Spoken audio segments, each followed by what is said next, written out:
أعوذ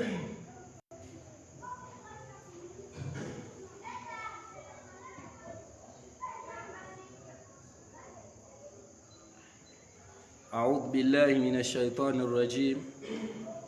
بسم الله الرحمن الرحيم. الحمد لله وحده، ثم الصلاة والسلام على من لا نبي بعده، محمد بن عبد الله، أفضل صلوات الله وسلامه وبركاته عليه.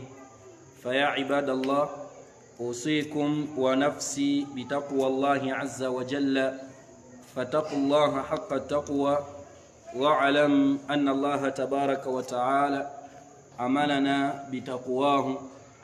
يقول سبحانه وتعالى في القرآن: يا أيها الذين آمنوا اتقوا الله حق تقاته ولا تموتن إلا وأنتم مسلمون.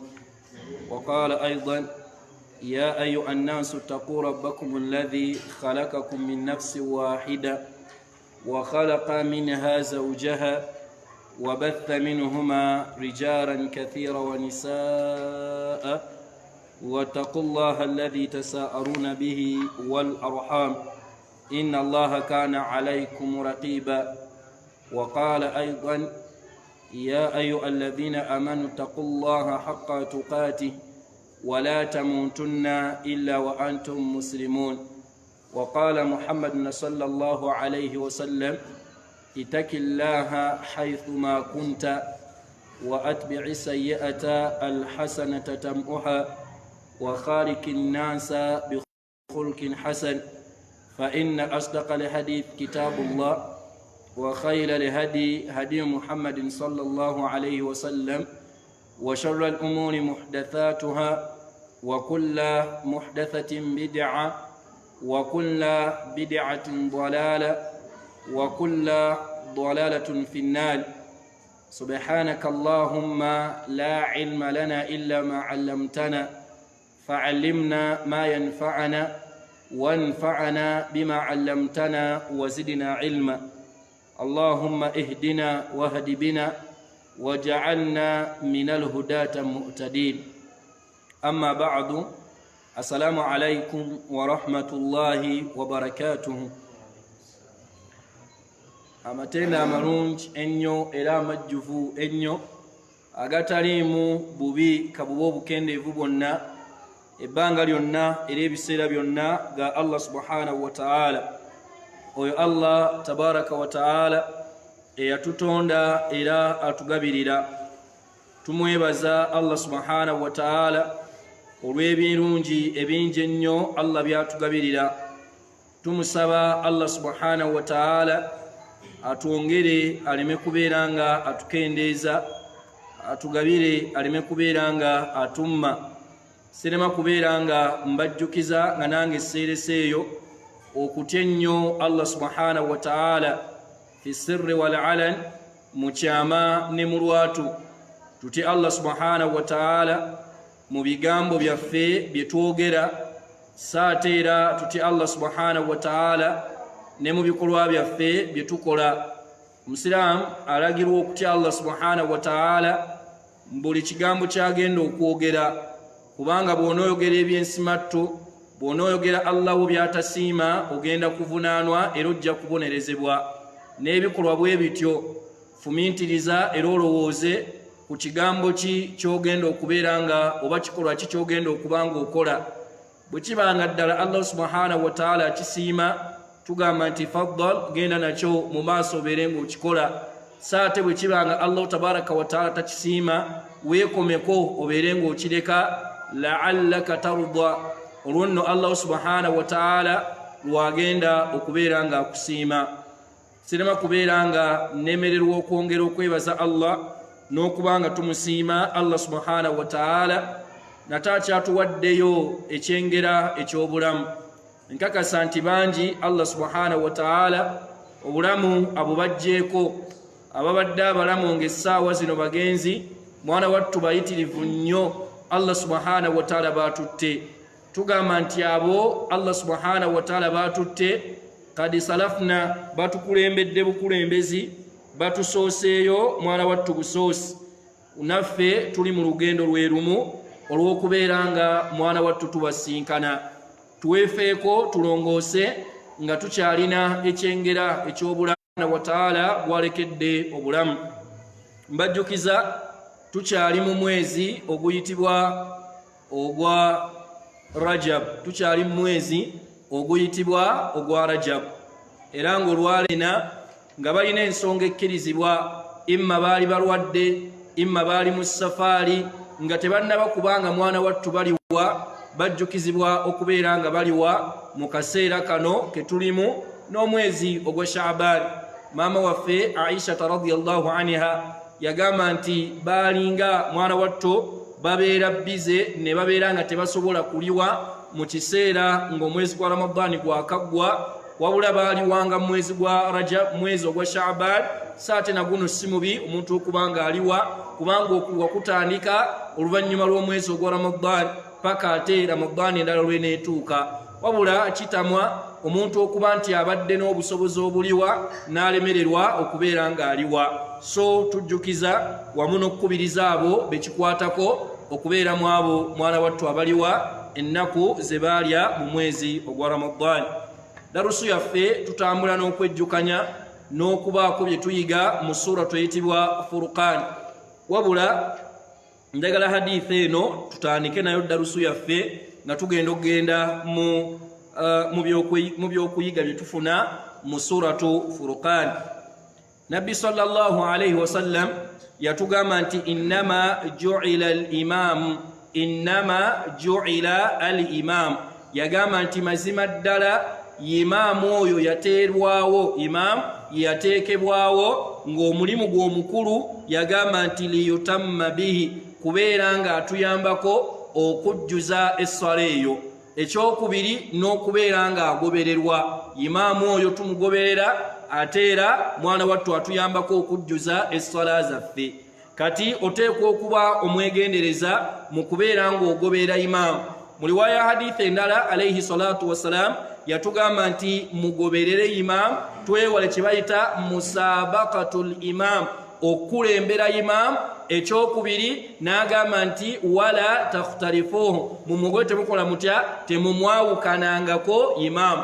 Waliyo omuntu ayawukana ku imaamu, imma imaamu najja agenda ku kiyunga ekirala n'atebenkera n'okutebenkera, ono ng'akyali ku kirala ng'amuleseeyo, oyo n'abeera akoze kye bayita al-mukhalafatu lil imam, okwawukana kwani ku imaamu. Saate omulala n'omusanga ng'avuganya imaamu, nga imaamu aba talinatwa ku kiyungo nga ye yakituuseeko, oyo ng'adduka supiidi. Ekyo nno nakyo tulina okyegendereza.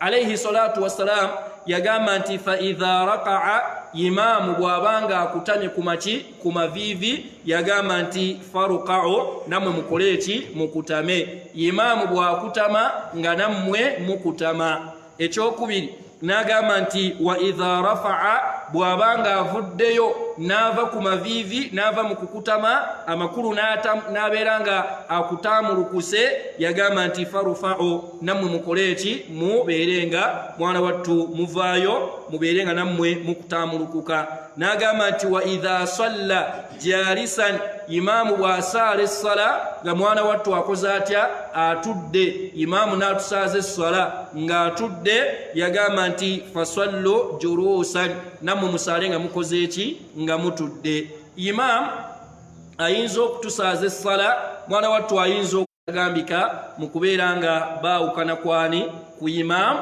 Twegendereze, imaamu tagwanidde kubeera nga mwana wattu ayawukanibwako. Wallahu a'la wa a'lam. Eyo hadithi ya ssala kwongera kubanga tujejjukanya emu ku ezo ezimanyiddwa. Kiriwa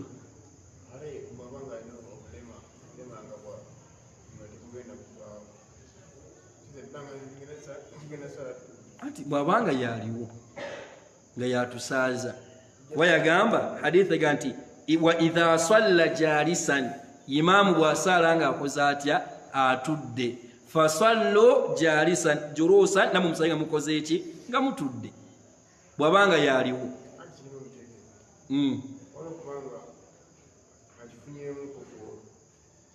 Nga kizze lwa bulwadde lwakuba nti agonze. kati era tupera tujja saala nga tutudde kuba yabwabanga yaliwo nga yatusaazizza okujjako nga waliwo omulala akoze atya asobola abaseera nti okuba nti imaamu alina ensonga ze aveeyo osegedde naye bwabanga yaliwo bwe tulina tugumire tubeera naye ne tumugoberera bwabanga yakola atya yaliwo ngaekyo kya butonde bwe tekijja kuvaawo. Omulundi ogwayita twatunulira aya okuva ku aya 57 paka twalina kuma ku aya y'enkaaga mu 2 wabula twasobola kulabako paka ku aya mwana wattu ey'enkaaga bwemba seerabidde yali yankaaga ya 59 bwembanga seerabidde nkaaga aya y'enkaaga twagiraba biidhinillahi taala awo wetwabeera nga tukoma. Olwaleero njagala tumaleyo zino aya 2 ate tulabe aya eziddako biidhinillahi taala. Allah subhanahu wa taala bwogenda ku aya ey'enkaaga mwemu suratu eyitibwa Furqan, Allah yagamba nti tabaraka alladhi ja'ala fi ssamai buruja, tabaraka alladhi ja'ala fi ssamai buruja wa ja'ala fiha sirajan wa qamara munira. Omwalimu bwe yalinga annyonnyola aya eyo Allah subhanahu wa ta'ala ekigambo tabaraka ojasinkana nga batulaga abawalimu ne batugamba nti Allah subhanahu wa ta'ala takathara khairuhu, obulungi bwa Allah subhanahu wa ta'ala bwayitirira bwasukka okubanga buki nga buyitirivu obungi kyekimu ku ekyo.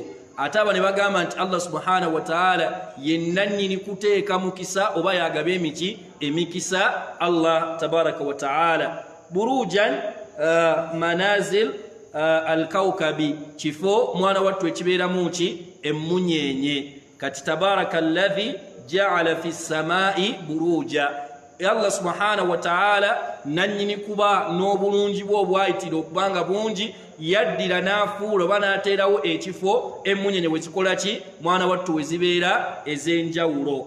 Oyo ye Allah subhanahu wa ta'ala. Sirajan, ekigambo siraja kitegeeza shamsan, kitegeeza mwana wattu enjuba. Siraja enjuba yakana. Amma munira, ate munira kitegeeza ki mudian, ekitangaala.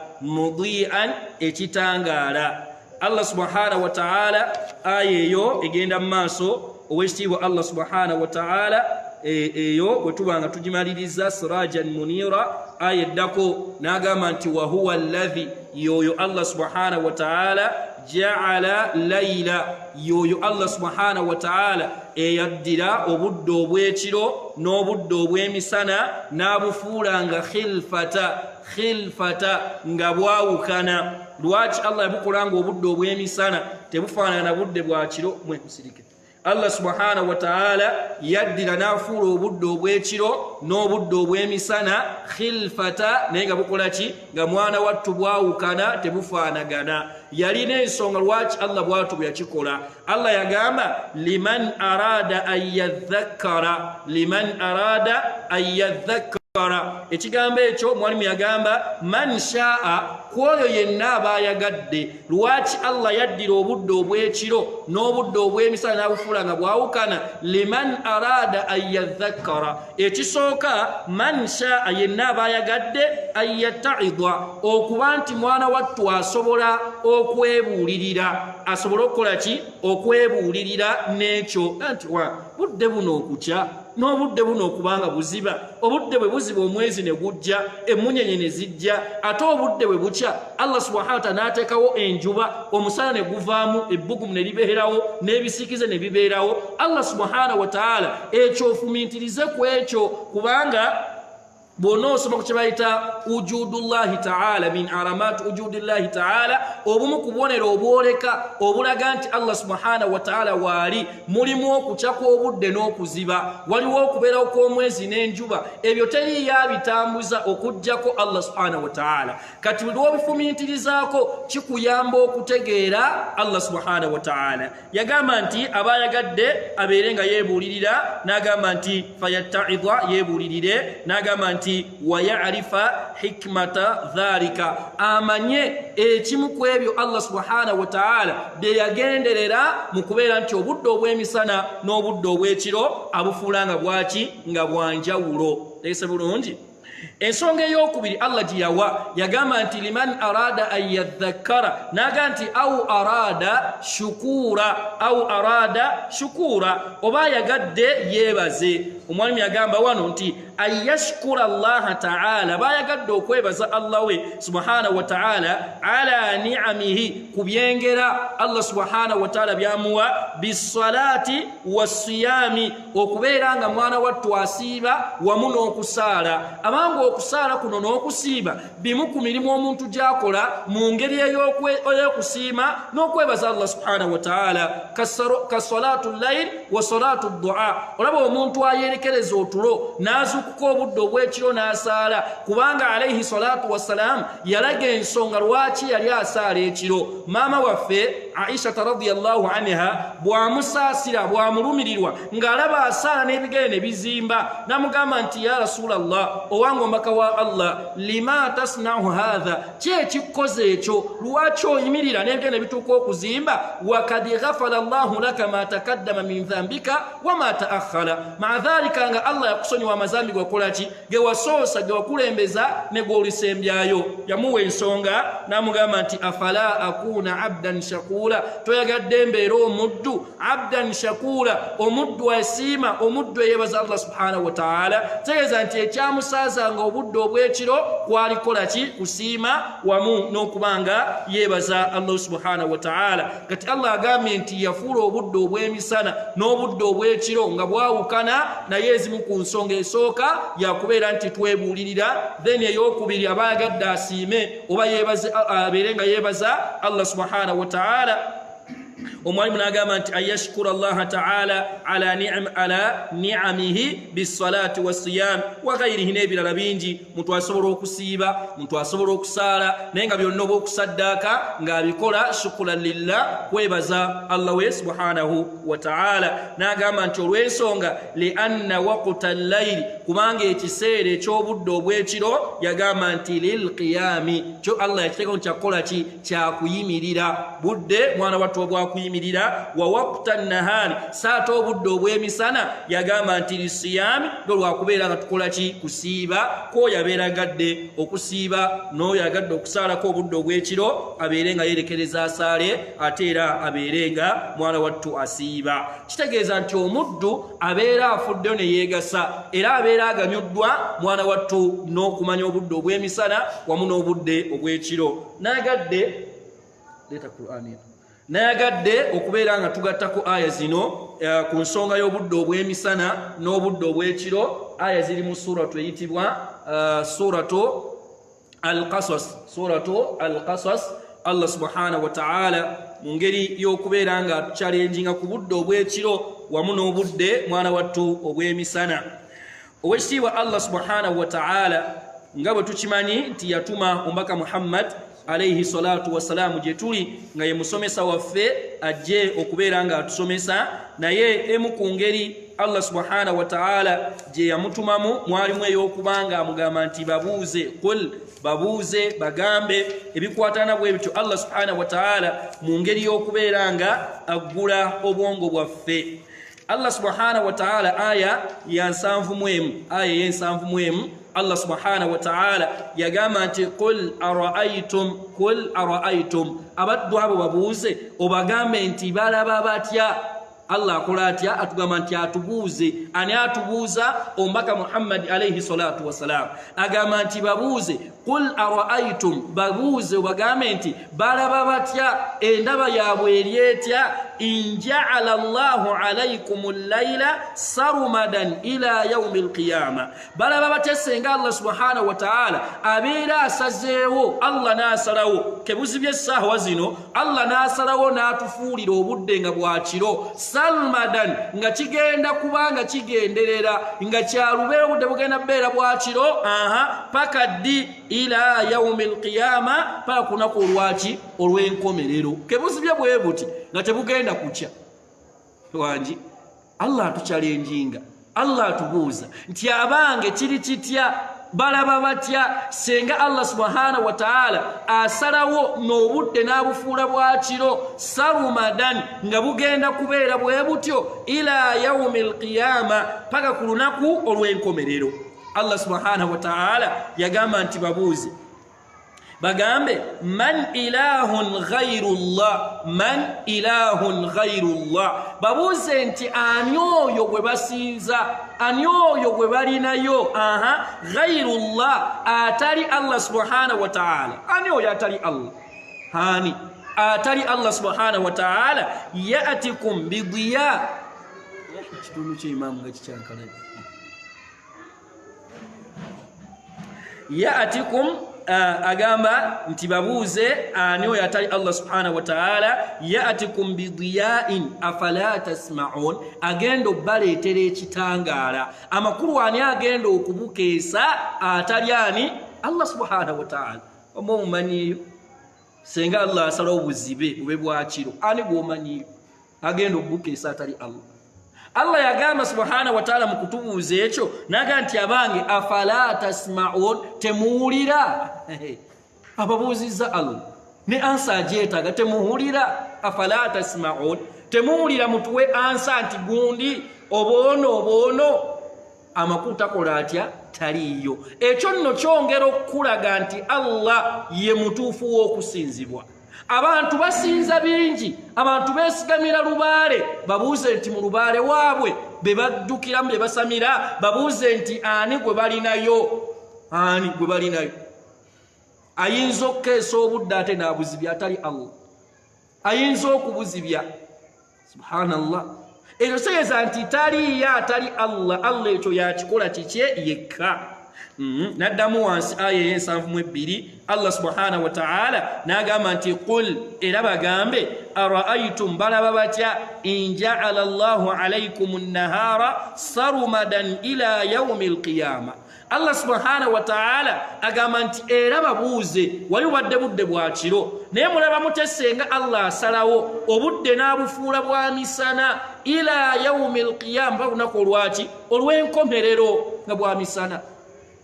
Nange kamba buuzeemu obudde obw'ekiro n'obudde obw'emisana wamma gwe wandironzeewo buliwo bubeere bwa wangi siraamu aŋŋambe yagala bwa misana. Aja Abdulkarimu wamma gwe ogenda na buliwo mukadde wange misana. Allah, ate ekiro bwekyo tewaliiwo mirembe, emisana weebakamu n'otandika. Allah bwobanga bwa kiro tebujja kukya, leero kiro n'enkya kiro naluli kiro. Allahu akbar. Allah subhanahu wa ta'ala kyatugamba nti wallahu ya'lam wa antum la ta'lamun. Allah mumanyi nnyo, lebe tukola tutya tetumanyi. Kati Allah alina ensonga lwaki yasalawo ateekewo emisana naddi n'ekiro nga bwe tulabye tufumintirize. Kati wano Allah atuchallenge atubuuza nti abangani man ilahun ghayrullah, ani oyo atali Allah subhanahu wa ta'ala. Ya'tikum billayli, ayinza okubaleetera ekiro bw'aba asaze obubeere bwa misana. Ani gwe mulinayo gwe mumanyiyo agenda okuleetayo obudde nga bwaki, agenda obukeesa, agenda obuzibya, agenda obaleetera ekiro atali Allah subhanahu wa ta'ala. Yagamba nti ekiro ekyo taskununa fihi, kyemugenda obbeera mukuleki muhummule, kyemuhummuliramu. Afala tubsirun, abange temulaba? Wali yatubuuzizza afala tasma'un, temukolaki? Temuwulira. Wano n'abuuza afala tubsirun, abange temukolaki? Temulaba. So Allah subhanahu wa ta'ala okukonna kubeera nga atuchallenginga. Tusembeyo aya y'ensanvu mu esatu. Allah subhanahu wa ta'ala yagamba nti wa min rahmatihi, kati nno kimanye Allah oteekawo emisana n'ekiro kutusaasira kwe. Allah atusaasira, Allah akola ki? Kutusaasira. Allah agamba nti wa min rahmatihi, ku lw'okusaasira kwe oba okusaasa kwa Allah subhanahu wa ta'ala, ja'ala lakumul layla, Allah yabafuulira obudde obw'ekiro wannahara n'obudde obw'emisana. Allah yagamba nti obw'emisana bo taskunu fiihi nga mukola ki mububeeramu mwana wattu ne muwummulira bwakuwummula. Ate obw'emisana waltabetahu min fadlihi munoonyezeemu ebiki ebirungi bye munoonye kulsiru fil ardi. Allah twamukole mutya mutambuleeko mu nsi munoonye ebirungi bya Allah. Kul siru fil ardi mutambule famshu fi manakibiha wa quru min rizqi mutambule mu nsi ya Allah subhanahu wa ta'ala mu budde obwaki obw'emisana. N'ekiraba babinoonya naye kisinze kwata ku budde obwaki obw'emisana. Allah subhanahu wa ta'ala yagamba nti ekyo kikola bw'atyo kutusaasira. Aya agifundikira agamba wala'allakum tashkurun, olwo nno mukole mutya musiime mwebaze Allah subhanahu wa ta'ala. So aya ezo njagadde tuzigatte ku aya eno esembye aya y'enkaaga mu ebbiri gye tubadde tulaba mu suratu Furqan nga Allah subhanahu wa ta'ala atulaga obuyinza bwe n'obusobozi bwe. Allah subhanahu wa ta'ala lwaki ateekawo obudde obw'emisana n'obudde obwaki obw'ekiro. So aya ze twalaba ezo okuva ku aya eya 5 paka ku aya ey'enkaaga mu emmeka mu ebbiri. Mukirize tulabe bityo mwalimu byatujiramu byetuyigamu. Ekisooka kyetuyiga mu aya ezo yagamba nti ekisooka la yambaghi tekigwanira ayakhudha da'i ila Allahi ajran mimman yad'uuhum ila Allahi ta'ala. Yagamba tekigwanira tekisaanidde eri da'i yani omuntu akoola abantu okubazza eri Allah, abasomesa Qur'an, abasomesa essala, omuntu abakoola nti bannange mujje tukkirize Allah ali mu da'wa, takkirizibwa kubeera nti mwana wattu abateerawo empeera gy'alina okubasaba. Aya eno twagitwalako akaseera nga tuli mu kiraasi ng'omuwalimu abuuza ebibuuzo eby'enjawulo nga naye bw'oyinza obbibuuza. Kakati ate abasomesa bagenda mu masomero ne basomesa basheekha abasomesa bo anti essomero liteekebwawo nga bizinensi. Ate ekirala basheekha nabo baki bantu okitegedde, nabo bajja kulya, nabo balina okwoza, balina famire. Kati onomuga nti beera wano osomese abaana bange Qur'an, oba ku ssomero osomese fiqh, osomese by'osomesa bw'anaamaliriza enkya bw'anaakole mu kanzu enjulifu ng'ate oseka. Lwaki kwa tomuwaaki sente. Wabula aya eno twalaba omwalimu omugaso guno agujje mu aya. Allah subhanahu wa ta'ala tugamba nti qul, yagamba alayhi salatu wassalamu agambe qul ma as'alukum alayhi min ajr, bagambe nti nze tukola ki toyina mpeera gy'obasaba. Otegedde tolina mpeera gy'okola otya gy'obasaba illa man sha'a an yattakhidha ila rabbihi sabila, okujjako yenna abaagadde okukola ki okusembera eri Allah subhanahu wa ta'ala. Amakulu abagadde okuwaayo akole ki aweeyo, naye nga si kwakkulizo kakubeera nti kakati okubasomesa okujjaawo nga kusaawa za jjuma okujja osaawa z'ejjuma mumpe emitwalo 4, oba mulina ddalasa nti banne jjaawo nkusomeseeko mulina wakakadde nja nedda. So bwe liba ssomero kiri kirala, nese bulungi bwe kiba ssomero kiri kirala, era kirimu engeri ya bizinensi, nabo bennyini bakola ki bayingiza ssente. Kati okuyambako ku mwalimu ono n'emizikiti era kyekimu, okuyambako nti omwalimu waffe ajja olw'emmande oba ajja olw'okutaana ajja, kati tumuyambeko tutyakole ki abisobole okubanga naye atambula tekirina muki mutawaana. Wabula ye nga ye omuwalimu takkirizibwa kubeera ng'ateekawo kati kakwakkulizo ke nti nze okujjaawo musooke kumpa bweziti. Osegedde talina basaba mwana wattu, naye aba ayagadde akole ki aweeyo mu ngeri ey'obwesseruganda. Kati omwalimu kyagambe wano gwe gumu ku mugaso gye tujjamu. Omugaso ogwokubiri gwe tujjamu yagamba nti ujubu atawakkul ala Allah fi jami'i al umur, yagamba nti obwetteeka bw'okwesiga Allah subhanahu wa ta'ala mu nsonga zonna, obwetteeka bw'okwesiga Allah subhanahu wa ta'ala fi jami'il umur, mu nsonga zaffe zonna. Lwaki akijjeewa mu aya era Allah subhanahu wa ta'ala watugambira nti watawakkal ala alhayy alladhi la yamut. Allah yatugamba nti tuwesige Allah oyo atendebwa n'ebitendo bino alhayy mulamu obulamu bwo obutagenda kusaanawo obutagwawo alladhi la yamutu atafa Allah subhanahu wa ta'ala. Gwe tuba twesiga Allah bw'oba oliko kyokula kyonna teeka obwesige bwe eri Allah subhanahu wa ta'ala. Nese bulungi twalaba bwe twali twogera ku aya eyo Nabbi sallallahu alayhi wasallam ng'atugamba nti law kuntum tatawakkaluna ala Allah, singa mwali mwesiga Allah hakka tawakkuli mu bwennyini bw'okumwesiga lalazakakum, Allah yandibagabiridde kama yaruzuqu at-tayr, nga bwagabirira ebiki ebinyonyi. Ekinyonyi ekyo yagamba alayhi salatu wassalam tagudu khimasa, mwana wattu kikeera ku makyanga ekisakiro kikalu nga tekirimu yadde ak'okulya, wataruhu bitwana, ne kigenda okuddayo kiwummule mu kisusunku kyakyo nga mwana wattu kikoze eki nga kikkuse, n'eriziki yakyo kijja ne kinoonya. Era ne tulaba nti hadithi eyo etulaga obukulu n'obutuufu bw'okwesiga Allah kyekiriwa. Eyeesiga Allah tekitegeeza nti olw'okuba weesiga Allah sigala mu nnyumba yo weebake togenda kunoonya. Era alayhi salatu wasallam tukubira example y'ekinyonyi kikeera ku makya, tagidu khimasa, kikeera ku makya ne kitambula ne kitakula ne kigenda kisangawo obuwuka, nisanga basudde emmere ne kifo ne kikola kyekirya. So omuntu kyagenda okukola asigale ewaka agaana okukola ate batulina Allah mugabirizi. Ekyo kiyitibwa tawakkulu, kwesigula, si kwesiga Allah wabula kuba kwesigula na kweyinula. Tulina Allah yagabirira. Gwoyengedde mu maka go ogaanye okuggalawo oluggi, nesiga Allah, nze munne weesize eki, nesiga Allah, Allah ajja kunkuuma. Aggalawo oluggi, oluvannyuma tatawakkalu ala Allah, teeka obwesigo bwe eri Allah subhanahu wa ta'ala. Naye ogamba nti Allah akuuma. Yes, Allah yakuuma, naye ate naawe tekakola ki, leka kulagajjala. Allah yatukkiriza okukwata al asbab, ensonga oba amakubo agakola ki, agakkirizibwa. Ntegerekese. So okwesiga Allah kikulu,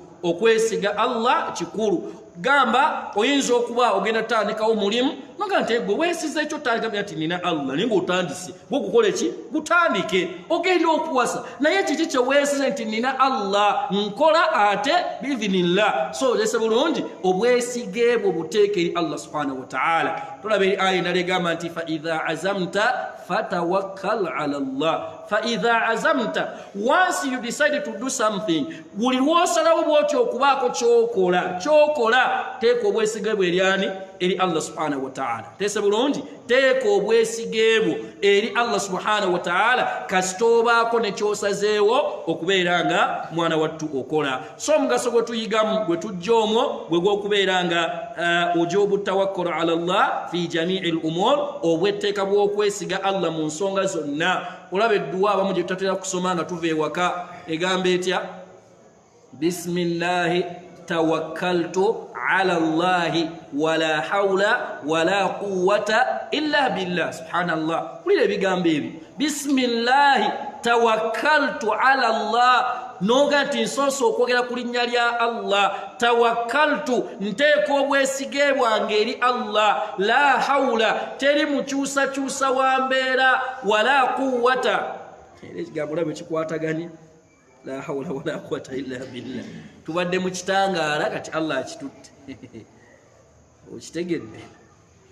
So la hawla wala quwwata illa billah, teriyo oba tewali mukyusakyusa wa mbeera okujjako ani? Allah subhanahu wa ta'ala. Era teri w'amaanyi okujjako ow'ekitiibwa Allah subhanahu wa ta'ala. Ebigambo ebyo birungi omusiraamu okubeera nga mwana wattu abiddiŋŋana wamu n'okubeera nga akola ki? Abikozesa ebiseera byonna era ebbanga lyonna.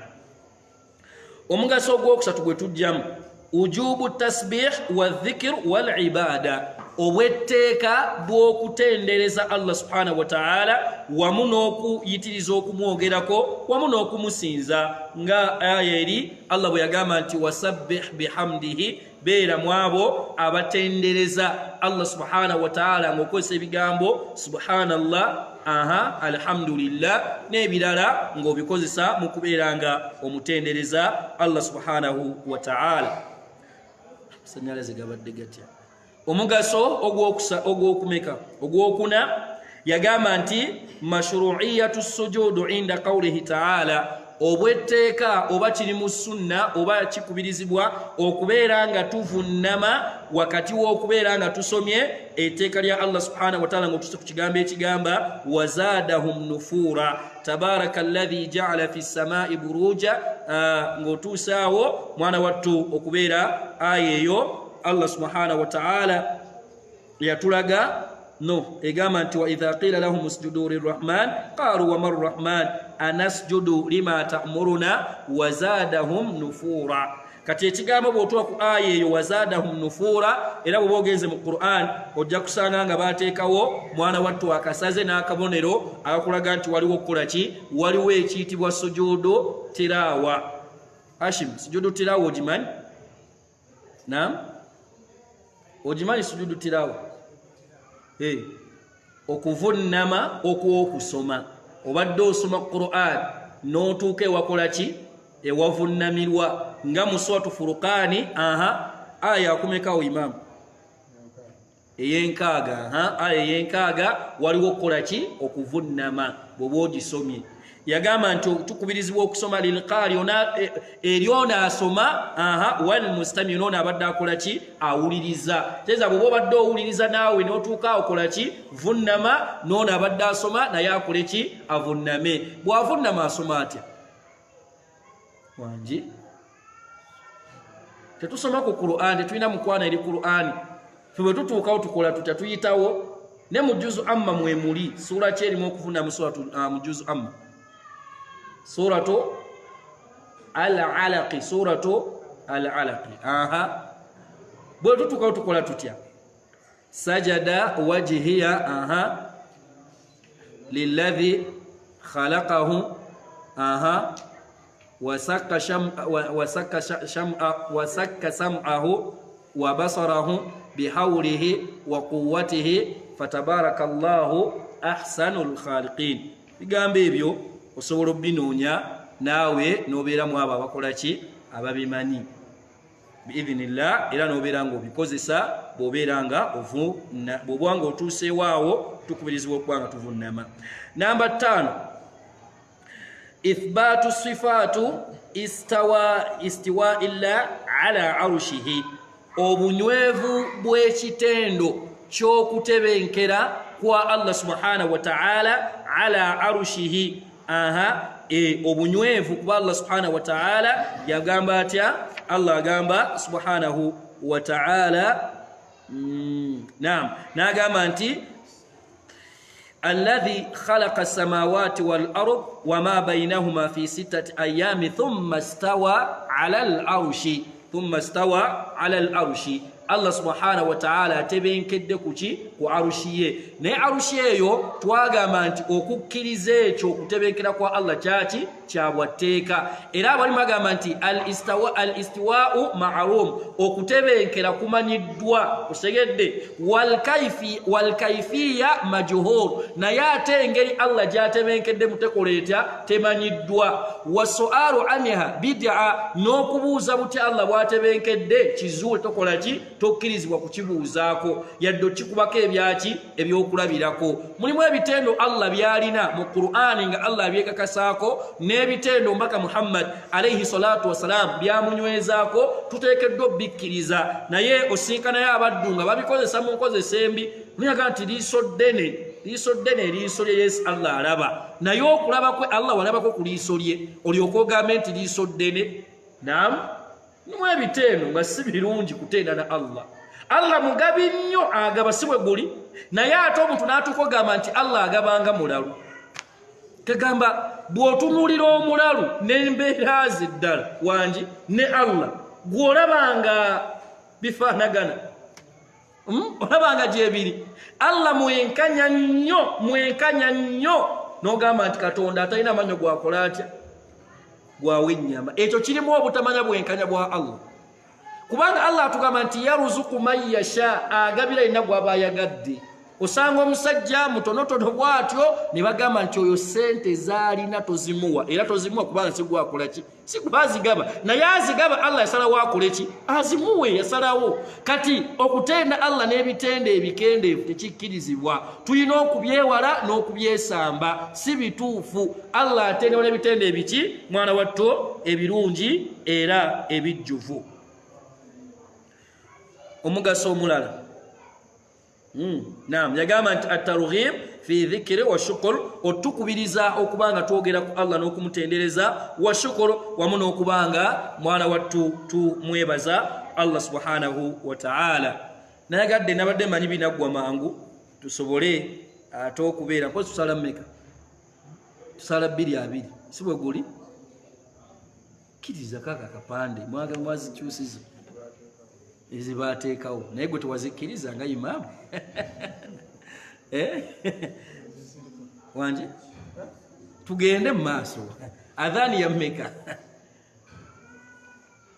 imaamu zikyabulako naam bwe tudda ku aya eziddako tujja somako ezisobosewo tunaatandikira omulundi omulala Ashim osubiddwa tubadde wano nga tuwoomerwa essuula eno mpola mpola okuva gye yatandikira naye tunaatera ogimalako tuli mu aya ezisembayo ate ne lwamata saakulabayo kati Allah subhanahu wa ta'ala agamba aya eziddako okutandika ku aya ey'enkaaga ne aya paka ku aya ey'ensanvu twagamba tujja tuzitemamu mpola mpola okusinziira ku kitabo kino mutusomera Allah subhanahu wa ta'ala yagamba nti wa ibadur rahman الذين يمشون على الأرض هونا وإذا خاطبهم الجاهلون قالوا سلاما آية معاني الكلمات أما كل جيبي جنبي يمشون على الأرض سوك الله قالت وعباد الرحمن نابد ومد يتبوا مد أبانج بيتوا عباد أبتي أبد كت عباد الله قالت وعباد waliwo abaddu b'omusaasizi Allah subhanahu wa ta'ala kati abaddu abo Allah aliko ebitendo byakola ki byabatenda nabyo era guno musomo jasongayo nga baguwandiika sifatu ibadur rahman ebitendo by'abaddu b'omusaasizani Allah subhanahu wa ta'ala kati waliwo be batendebwa nabyo nga bwolaba omuyaayi aliko ebitendo bye ese bulungi ayo muyaye naddala anayitibwa rastamani oba asima rastafarayi nga babayita ebirala omusanga agula ogugatto gunene nakuza enviiri nayambala ogusaati ogunene n'ogupale nga guzitowa kati n'omusanga nga atambula tekyetagisa nagamba nti oyo rasita wabula ng'endabika yokka okola ati okkiriza bukkiriza nti ddala rasita kati n'abaddu ba Allah baliko ebitendo Allah byabatenda nabyo bye bamanyibwa nabyo segedde ekisooka Allah kyagambye nti wa ibadur rahman n'abaddu b'omusaasizi Allah subhanahu wa ta'ala alladhina yamshuna ala al-ardi hauna n'entambula yaabwe bayanjawulo n'entambula y'abaddu ba Allah ebeera yati yanjawulo kuba Allah agambye nti yamshuna ala al-ardi hauna omwalimu kyava agamba yasirruna ala al-ardi batambulira ku nsi kuno bisakinatin wa waqara ate wogende wagamba nti omukwala yagamba nti mutawadhiina batambulira ku nsi kuno nga beetoowaze ebitagambika beetoowaze ebitagambika bakkakkamu entambula eyaabwe batambula bakkakkamu ekigambo kino bisakinati wa waqara era ojja kisinkana nga nabbi sallallahu alaihi wasallam yakitukubiriza bwe tuba nga tujja okukola ki okusaala essala yagamba mubanga mugende eri essala mutambule mugende gyeri wa alaikum bisakina wal waqara naye oluwarabu luno si lwangu ekigambo ekyo abamu ku balabu abaaliwo bo baawulira kuleeta bwambe naki n'emmese era abasajja ne bakwata emmese n'obuki n'obuhambe ne baleeta naga nti abange si kye nabagambye nabadde ntegeeza dde omugenda eri essola mutambule n'obuki n'obwetoowaze n'obukakamu temudduka n'atugamba nti fama adaraktum fasallu kye mwamusanze mukole eki Chimba musala wama fatakum fa atimmu ate kibaiseko mukoleki mukijjuze kati omuntu okujja ngodduka emisinde mu swala togenda funa butebenkevu nese bulungi okujja ka alayhi salatu wassalamu mu mbeera ez'enjawulo yalabibwako lumunga atambula asaayirira di we waaliwo kye bayita okusinkana kw'omwezi daki n'enjuba kubanga ekyatukubiriza okwanguwako eri esswala tujje tukoleki tusaale olabanga waaliwo obwetaavu naawe olw'obwetaavu okkirizibwa okutambula ng'okola ki oyanguwa musoto etibwa Isra Allah n'agamba nti wala tamshi fil ardi no suratul Luqman yali alamira mutabaniwe namugamba nti wala tamshi fil ardi maraha ne musuratul Isra mweri wala tamshi fil ardi maraha totambulira mu nsi ng'otambuza malala otambula weeyagala nga bw'osanga abavubuka batambula babawunsinga osanga omuvubuka talina yadde ekikumi mu nsawo yenna ayambadde okugatta agenda abawunsinga abuukabuuka noga nti ono abakubanga azirina ate yanditambudde atya kati omusiraamu entambulayo erina kuba yabu kakam toyina kutambuza maki malala kuba Allah kituganye kati abaddu ba Allah okutambula kwabwe batambuza bwetoowaze batambuza bukakam kyagambe nti wa ibadur rahman alladhina yamshuna ala al-ardi hauna wa idha khatabahumul jahiruna qalu salama hauna makulu nga beyetowaze bakakam yagamba nti wa idha khatabahumul jahiruna qalu salama naganti wa idha kallamahum aljahiruna senga baba bogeddwa kubanga bogedde n'abantu abatalina kye bakolaki kye bamanyi tebana kye bamanyi ne babagamba ebigambo bino nabiri ebibajjako waayo oluusi bakakanya ddiini tebamanyi yagamba nti qalu salama amakulu ekigambo kya qalu salama yagamba nti qalu qawlan khayran yaslimuna bihi min al-adha bo baddamu ebigambo ebikakkamu ebigambo ebirungi tebayomba tebakanyugirira bakozesa ebigambo ate ebirungi okusaba ku byabano mathalan bobo osomye ku suratu eziri ku aya eziri mu suratu Ali Imran Allah yagambira nti wal kadhimina al ghaidha wal afina anin nasi wallahu yuhibbu al muhsinin Allah subhanahu wa ta'ala nti n'abafuga obusungu bwabwe n'aba basonyiwa baki abantu Allah gala nnyo abantu abalongoosa aya ezo bobo osomyeko ekiyitibwa halu salaf embeera z'abasalafu mu kaseera k'obusungu bakola batya okubufuga mwana wattu baalinga bagezaako okwekuuma wakati nga waliwo abasunguwazizza ng'oli bw'amugamba ekigambo nga kyandimugjeeko ki waya nga mwana wattu ate ye akitwala nga kiri simpo yemu ku ngeri Allah subhanahu wa ta'ala kwe yengeri gye baakozesa Allah kye yabawa okubanga baali bakkakkamu waliwo omu kubadde yali ayitibwa Umar bin Abdul Aziz omu ku basahaba bamwitana khalifa owokutaano oba omusomyeko naye yali ali mu hijja nga ye mutawif ye mukulembeze ate ye mukulu aliko n'omukuumi kati aba ayita mu hijja abantu abali mu hijja nga muliwo abeebase n'abako gwe yakola ki gwe yalinnya bw'amulinnya oli n'amugamba nti amajinunu anta oli mulalu bwe balinnye yagamba oli nti okola ki bw'agamba munene n'amugamba nti asiri mulalu naye atambula bagende ono omukumi naga nti mukama wange ndeka mukoleko ayinza ate okuyita omulalu namuga nti kino kibadde kibuuzo ngayagala ansa abadde ayagala mmanyi oba ndi mulalu naye kati siri muki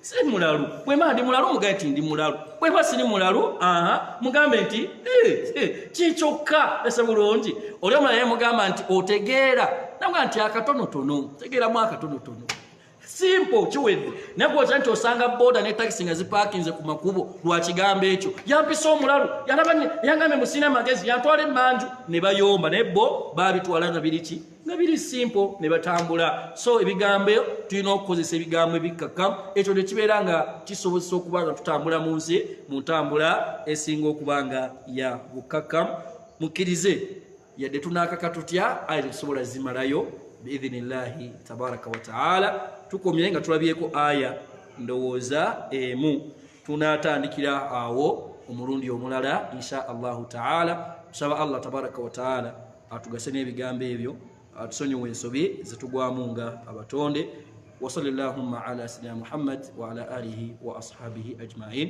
سبحانك اللهم وبحمدك نشهد أن لا إله إلا أنت نستغفرك ونتوب إليك السلام عليكم ورحمة الله وبركاته